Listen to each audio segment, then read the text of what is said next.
Last time I was in Amsterdam, bro. I got a random call by a homie of mine. I went there, and I ended up in a room with Dreezy, bro. So it was crazy, yeah.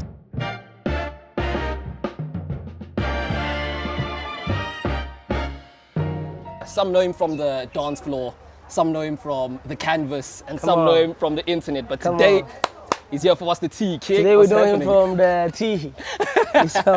Hi, my hey, busy chasing there with the coffee, my bro. So tell me, what's the tea at the moment? What's the hot take happening in your life that we can know, dog? Damn, what's the hot tea right now? Yeah. Oh. But it's weird. It's gonna be a controversial take. But it's like, let's do it. What's the tea? I feel like, you know, essay is like, I'm gonna take it to the music because that's what I'm in now. You know? Yeah. But I feel like with the music, what won't fly, well, what doesn't fly in essay, people don't like hearing new music, bro. It's weird. Facts. It's weird, especially at parties, you know. I'm not talking about like guys who are at home and discovering music, no. I'm talking about people who go out in the to club. music. They don't want to be hearing new things. They don't want to hear new things. They want to hear stuff that's done.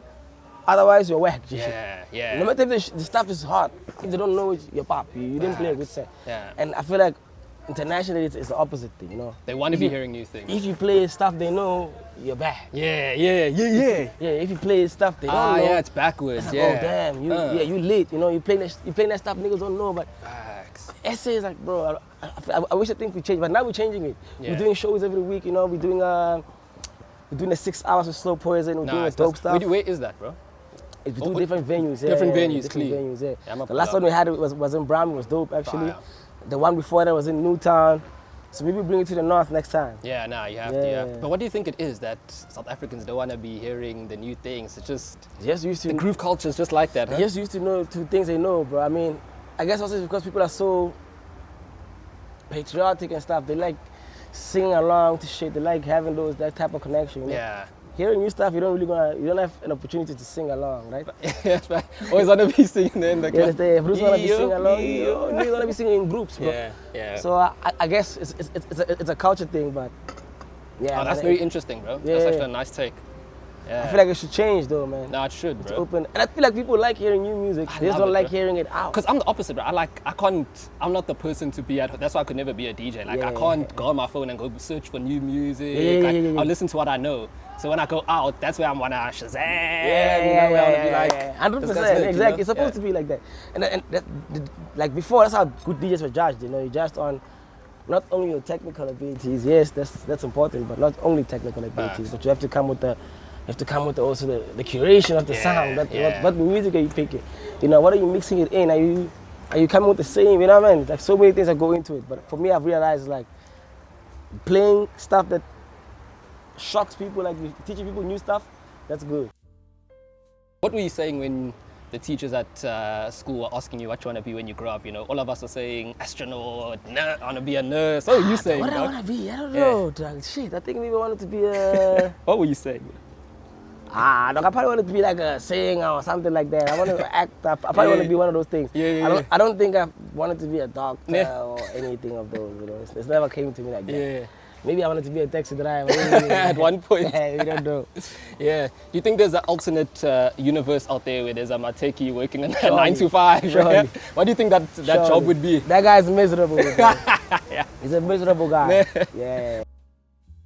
The steps to everything. You know? Yeah, exactly. I didn't just go into things. I had to go work under someone. Yeah, also. you paid your school fees. Yeah, I paid my school fees, and I had to go work under some few people. Make sure I got my dues paid. Then got into my stuff. You know, so I guess the 95 for someone else is there too. You know, like exactly. Building up into realizing what you want to do. You know. Facts. Nah, you're right. Most of the stuff needs coins. Yeah, and now look at you. Now you got South African internet on a chokehold. No. Yeah, now you do. We're trying. Okay, we're almost there. Yeah, we're almost there. But we've never seen you do a get ready with me, an outfit of the day. Come on. Don't expect me to do any. Come on. Don't expect me to do anything regular like that, like OTD. No trends. I don't like trends. Bro. I actually run away from trends. Yeah. Was it always a conscious decision to, move from, because you were originally like mostly in the hip hop circles, and then now you're multidisciplinary. Was it always a conscious thing that you wanted to do a lot of other things? I've always known I'm a house producer. I've always known that even in that hip hop era I was in, because I was managing artists, I was road managing Gemini, working with Seho, doing all these things. So my thing was in the background I was always making house. you know. But because I was making such different house, we didn't know what to call it then. No one, we didn't know what it was. So for me, it was whack at the time for everyone, you know. But obviously, as time went, it became a thing. Like now, even like the music I make, even though there's still house, Afro house, all the stuff, I feel like the stuff I make is still different because I kept it. You know? What did you say is your most powerful accessory? Your glasses, your cap, your shoes. It has to be the cap because the cap and the shoes. But the cap is how I'm identified now. You know, people don't have to see me like this. If they see the cap, they know. Hey, nah. Yeah. Bro, tell me, if there was one item from your wardrobe that got stolen, what would hurt the most if it got stolen from your cupboard, dog? The caps. The caps, man. The caps for sure. Don't steal Mateki's caps, if Bruce took my inventory of caps, I'll be devastated. Bro. If there was one South African who you could trade wardrobes with, where you're like, yes, yeah, your trip is too far. He's gone, but it's Ricky. Nah, yo, it has Ricky. to be, bro. He's gone. There's only one guy I could do that with, Ricky. Yo, Otherwise, I don't know, boy. No one else hitting it like I'm gonna be losing out after that. You're the only one you want to swap wardrobes with. I'm gonna lose. I have to swap it myself for Moleless. And it's either Mateki or 2Shoes. And Moleless is gone, so hey, I won't lie, he's big now. Yeah, I don't see myself. Icon, bro. I wish I got to meet him, bro. Genuinely. Yeah, no, 100%, bro. That's how I always try my best to keep his name alive because he's one of those guys who's really kept people's names alive while he was alive, which is crazy, you know. So, yeah, man, R.I.P. Moleless. Yeah. Where did you meet him? First time you met him? In studio? For sure. I met him in studio, but I met him through the time I was working with Cass and him. He used to come to the studio a lot. He used to chill with Cass a lot. And then it's crazy because as years went by, I kind of switched to him, but not through leaving Casper and going to him. We left Casper already and went to do our own thing with Les and them. But then after leaving Les, I started working with Ricky. Yeah. You know, so from there on, I was cut. We just had a good relationship. I saw a bro wearing skinny shorts the other day. I had to go speak to him. Afrikaans broer. No, dog. Black bro. I'm like, bro, no, dog. I need to talk to you. I need to help you. Get him in line. You can't do this, bro. Yeah. The bro was like, Ish, I hear you. Me too, I knew. Yeah. So, bro, you can't do that. But yeah, skinny jeans, V-necks. No, bro. No. V-necks you can't, bro. V-necks. I never used to like jeans too. Oh, wow. But so you're always with the track pants? Shout out to G-Star. They gave me some of the jeans that I really like. So Clean. They might have changed my mind with that. Yeah. Oh, so you never used to rock jeans, dog? Nah. What's more like track pants? Tracks? Shorts. Ah, okay. I'm the guy who used to rock shorts throughout the year. Even in winter? Even in winter, yeah. I used to hit the shorts throughout the year. They'll tell Mateki you, van der Merwe. Yeah, it's Mateki van der Merwe for real. I'm coming like that. You know, you've been to the most craziest places, met the most craziest people. Who's been the most famous guest list you've been on, bro?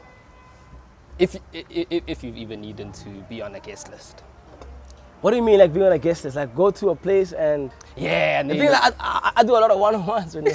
So you tell me what you're talking about. Okay, yeah. So who's if someone had to then put you on a guest list, then who would that have been? Last time I was in Amsterdam, bro. I got a random call by a home of mine. I went there and I ended up in a room with Drazy, bro. So it was crazy, yeah. So it was like one of those things. I guess Drazy. Yeah, I wasn't expecting that. I think we can close the interview now. That's like crazy. You know, we're wearing the OVO trip today. Come on, shout out to OVO. You know what I mean? Give me some trip, dog. Iceman is coming. Yo, that is crazy, bro. It was insane. Wow, was he performing? He was doing a show, yeah. He was doing 3 shows in Amsterdam. Back to back. I can't believe this. And the two was back to back basically. So he did one show and did the other one. Then he had a break for like 3-4 days and did another show in the same city. It was crazy. Bruh, all sold out. Yo, that is crazy. Yeah, insane, that is insane. But also the way it happened was so random because it was through a guy I met in London. Yeah. That I worked with in London. It's like, yo, pull up, you know, like bro, very casual, bro. You know? Yeah. Like, what's the craziest finesse you've had to pull to like get into a place or like get tickets to a place you haven't had access to? We've done many finesses. Yeah. We've been in Paris sneaking into the LV show. We've done stuff, bro. You know? Yeah. So the LV show, like Pharrell's first one. I remember we snuck into that John, bro. But we're literally on top of a building. We're trying to go on top of a building into the show, right? But then bro, one of our homies, I won't say his name because he's a big guy, but he was with me, but his leg was fucked. So he couldn't go down, so we couldn't actually go in that way. We could have went in. Yeah, you guys could have gone. Like, we can't leave the homie behind. Can't leave the homie behind. So we ended up going in another way, you know. Bro, man, what an interesting crazy. life, bruh. Bro, sometimes. Sheesh. Wow, you smell me? Wow, yeah. speaking about places you've been to, I mean, I was at your last show getting some questions from the crowd. It's our newest segment called Questions from the Crowd. For real? I swear to God. Yeah. You know, so these are questions from the people. Dog. Okay, let's go. So Dom Perignon asks, do you think Techie Town should give you a discount for constantly promoting their business? Nah, for sure. Techie Town needs to come with you. Techie Town needs to come with some bags for me. Yeah, man. Because come on, who's a more worthy ambassador? Come on. Yeah, bro. come on, G. Yeah. Marula asks, Mateki, have you ever heard someone describe a painting of yours in a way that made you think, oh, that actually sounds smarter than what I meant it to be? Yeah, actually, there was a lady in Amsterdam. She was like, she asked me a question about like the reason why I did the painting, and I was like, yo, honestly, I was just doing scribbles and you were just rocking out. Thing, and I was like, yeah, but it looks like what emotional state were you in? She was talking about faces and how they're all different. They look like different faces, and now it has become. I'm like, oh shit! I never looked at it like that. Shout out to you. I'm gonna put that thing on now. I'm gonna explain it like that now. Yeah, that's gonna be the expression going forward. That's expression now. Like, yo, this is what this lady said. Is how it is. Now. That's fine. Yeah. What would you say is the most difficult hurdle to overcome? Is it like 12? Like when you're starting out, right? The most difficult hurdle to overcome when you're starting out, is it 12 people on a stream trying to move through the chat, or is it like an empty dance floor? What is so, to be honest, it's yourself, bro. You have to stop, you have to convince yourself to keep doing this shit. And that's how, for me, it's like that's how people lose themselves. Like, wow. And that's how consistency is the most important thing when you're doing something like that. Because like you say, you are gonna have 0 viewers for the first couple of months, 0 viewers, maybe 3, 4. You have to be willing to do it still like that, because you have to know how to work around those type of numbers. Like for me, I'll give you an example. When I started streaming, I knew I was gonna have 0 or 4 long, but I always knew what I was gonna do on the stream, and I knew I would clip it, and I knew I would post it on Instagram, and I knew that would get people to come check it out. It's like a back and forth thing. But yeah, consistency is the whole thing. Like niggas have to believe in themselves that much, and also like actually do the job. Like you say, like I was telling you how you were persistent. Yeah. You have to be like that also with just everything. Yeah. Mateki, bro, you truly represent the South African culture in all of its essence. What's one last thing you want to cheers to, bro, out there? I mean, dog, I want to cheers to the community, I feel like in SA, we're missing that, bro. We live as a community, but we're missing the togetherness. So I feel like that's one thing I want to champion. Like, we have to come together and things. We have to work together on things, like guys in the same space have to work together, like how you and your homies are working together, how me and my homies are working together. If we just 10x that, I feel like we'll have a better ecosystem. Yeah, exactly. The ecosystem will be too clean, bro. And our guys are doing such amazing things overseas. Exactly, bro. It's like it just needs more community. Like everyone, I feel like is doing things alone. Like everyone is doing well on their own. Like this guy's doing good, this guy's doing good, this one is doing good, but the impact is never enough, especially internationally, especially even back home, just to get the point across. So it's dope to have that community that knows, okay, we're gonna do this together. If I need this, and the crazy thing is, bro, outside, that's what niggas do. Yeah, exactly. Brews are moving together. Facts. You got five guys that have the same clothing company on the same street, and they're working together. Yeah, learning from each other. Learning from each other, giving each other tips. You won't see that here, You find all these piano artists or everyone, house artists outside, like they're moving one. This one is doing too much, this one is doing too much. But imagine if the ecosystem was together, bro. Yeah, you can't have an impact in silo, bro. No, you can't. You can't. Yeah. You just have to.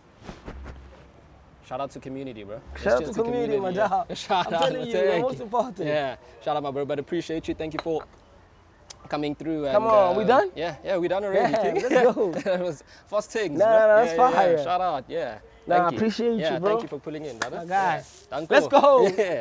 Yo, that was nice, man. Man. Shout out, brother.